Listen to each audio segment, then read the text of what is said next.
Mais ça, avec la jeunesse qui constitue l'essentiel de la population sénégalaise, nous avons une opportunité, à mon avis, de discuter avec elle. Malheureusement, on a également, avec les réseaux sociaux, l'importation de modèles. Alors, je vois que l'Amérique, bon, pour des raisons qui ne sont pas seulement de préservation de sa jeunesse, a interdit TikTok. Je crois que c'est dans une guerre commerciale aussi. Mais il y a aussi une critique à faire à l'ensemble de nos réseaux sociaux qui mettent en avant un système de consommation qui ne correspond pas avec notre niveau de production. Le Sénégalais vit largement en dessus de ses moyens. Et ça, il faut une campagne, à mon avis, pour le mettre en avant. Regardez le nombre de fêtes, Tabaski, Korité, bon, je ne cite pas les fêtes religieuses pour que nous ne me mêler, mais il y en a pas mal, etc., pour un seul salaire.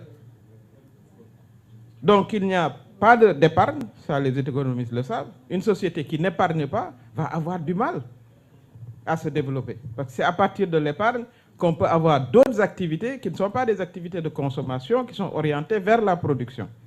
Mais tant qu'on est dans un système d'endettement personnel permanent, c'est difficile d'y arriver. Ce qui nous renvoie encore une fois à l'idée d'une révolution des comportements, on va dire comme ça, pour ne pas dire culturels.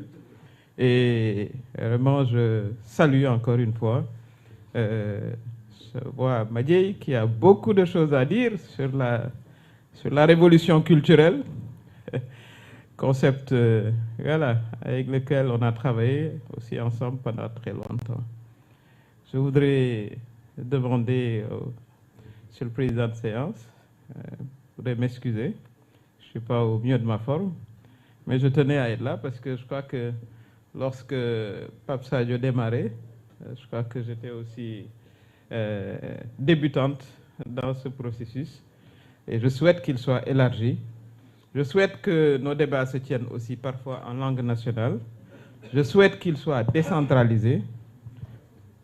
Je souhaite également qu'ils ciblent tout particulièrement les jeunes dans un format approprié, les lycées, terminale, première terminale, nos facultés, et également qu'on puisse embarquer nos radios et nos télévisions surtout. Je pense qu'il faut leur proposer des créneaux horaires avec les thèmes que nous choisirions, mais également qu'on puisse avoir avec nous des chefs religieux qui puissent également prendre en compte cette dimension parce qu'elle est transversale.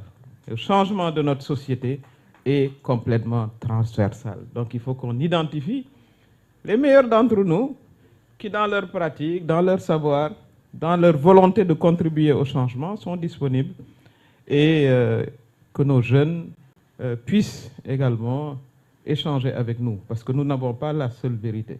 Loin s'en faut. Parce que je crois que quand les choses ont commencé, bon, il y a toujours des anciens turbulents, mais la plupart des anciens disaient non, ndank. Mais lolu ndank day fek ki nga ko sékkal mom di def ndank. Waye buy foncer jëm sa kaw, bo foncer wul jëm kawam, dara du soti. Kon ils avaient bien raison eux aussi de foncer. C'était les quelques mots que je voulais échanger avec vous. Et je souhaiterais qu'il y ait beaucoup plus de dames. Ça, je termine par là. Je vois une seule panéliste. Elles sont 54, elles sont presque la moitié de la population. On a dit 49, mais je ne crois pas. Je pense qu'on a mal compté. Parce que depuis tout le temps et dans le monde entier, parce que Dieu sait bien faire les choses. Il y a autant d'hommes que de femmes. Et elles sont également porteuses de valeurs, c'est elles qui les transmettent. Donc elles doivent jouer un rôle fondamental